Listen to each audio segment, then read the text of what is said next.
बिस्मिल्लाहिर्रहमानिर्रहीम अस्सलाम वालेकुम। की हाल है भैन भाई? अल्लाह पाक तुहानू खुश रखे, सलामत रखे।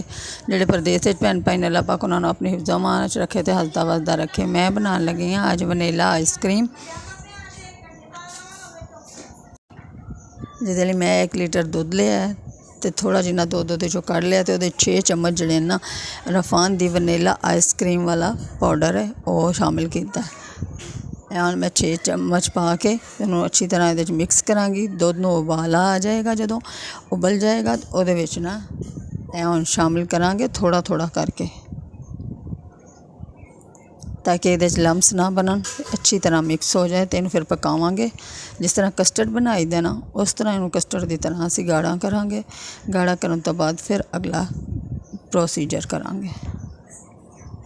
ये 6 चम्मच चीनी पानी है।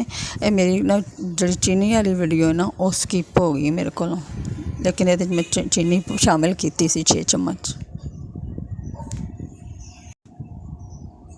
वेखो बैटर आस्ता आस्ता ना गाढ़ा होंदा पिया।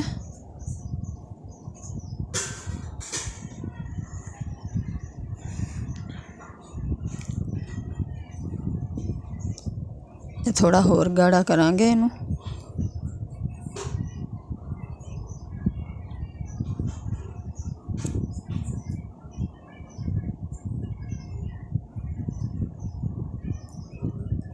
इन्हूं हिलाते रहना मुसलसल, ताकि ये ना गुठलियाँ वगैरह ना बनन।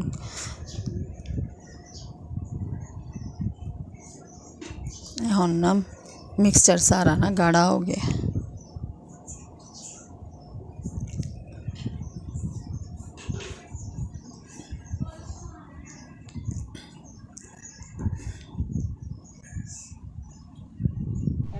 बस इन्हों ना उतार लिया।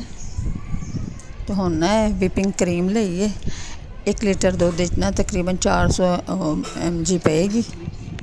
उन्होंने हुण ना अच्छी तरह से पा के बीट करांगे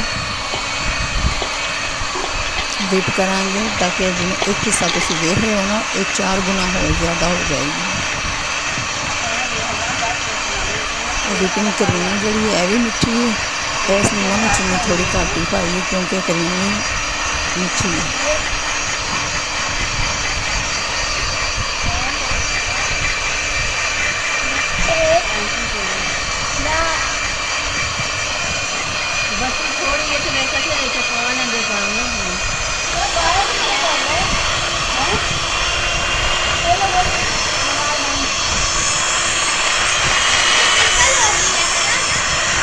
तुसीं देखते पे हो जिस तरह असीं क्रीम खाते जाने और डबल होती जाती है, इस तरह होर भी ज़्यादा बड़ी ना खुल जाएगी, ज़्यादा हो जाएगी, हो ज़्यादा। सामने बनाई कितनी थोड़ी सी तो कितनी ज़्यादा होगी।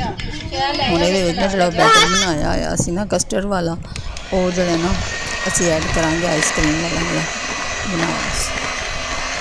उन्होंने पा के अच्छी तरह मिक्स करांगे, बीट करांगे।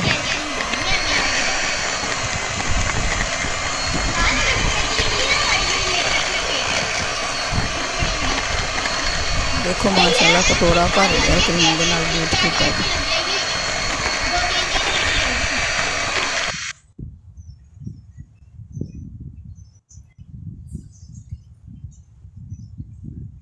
हुण इनूं असीं डब्बियां च पावांगे। मेरे कोल 2 आइसक्रीम के ना डब्बे खाली पे सन तो मैं कि मैं उन्हां दे विच आइसक्रीम ना बना लैनी है। हुण मिक्सचर सारा ना इन्हां दे विच पावांगे।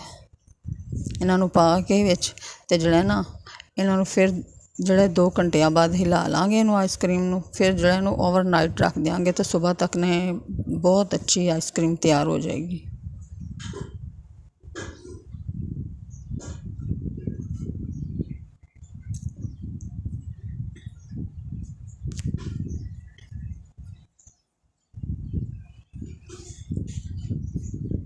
इन्हूं थोड़ा ना टैप करना डब्बियां च पा के। एयर टाइट डब्बे लैने ने जिन्हां च हवा ना जाए।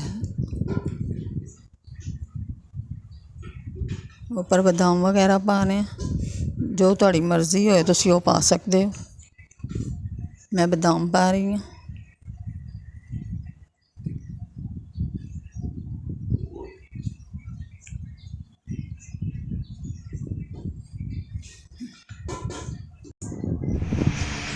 है साड़ी आइसक्रीम तैयार हो गई है माशाल्लाह। बहुत ज़बरदस्त आइसक्रीम बनी है, इतनी लजीज है कि बाज़ार तो ज़्यादा मज़ेदार है। इस तरह की आइसक्रीम बाज़ार भी नहीं मिलती, घर बना के तुम भी इंजॉय करो। इस तरह बनाओ, बहुत ही मज़े की बनेगी। फिर तुम कहोगे वाकई रेसिपी बहुत अच्छी सी। मेरे को स्कूप कोई नहीं, मैं तो अपने घर के पवे नाल ही ना जड़ा आइसक्रीम कढ़दी पई हां।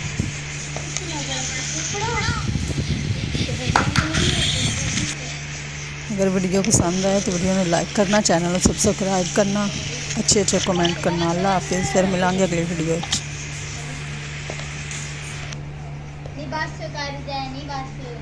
डेकोरेशन ले आओ ना तो लाइए, बस तस्वीर ले लो अब इसकी, अब इसकी तस्वीर ले लो। मस्त ना।